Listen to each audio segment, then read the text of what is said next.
Van quedando todos listos.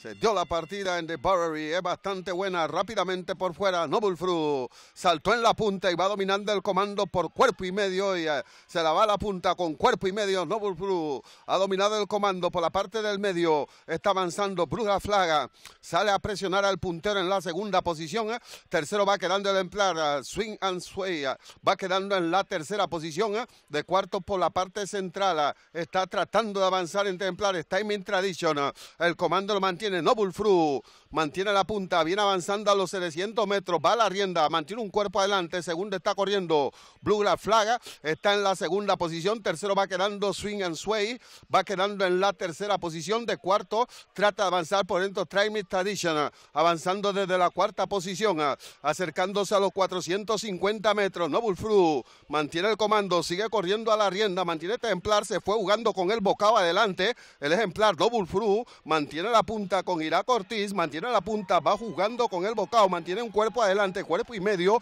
mantiene el ejemplar, Noble Fruit está en la recta final, faltando 2.50, Noble Fruit mantiene la punta con Irak Ortiz, ha dominado el comando por 2 cuerpos y medio, faltando 150 metros, 3 largos, mantiene Noble Fruit, por fuera viene avanzando Alice Holiday, viene avanzando Noble Fruit adelante, por fuera Holiday Disquet, viene avanzando Holiday Disquet, va pasando por fuera de viaje, el ejemplar Holiday Disquet con José Ortiz, segundo está arribando Noble Fruit, tercero está arribando Ortiz, New Smile.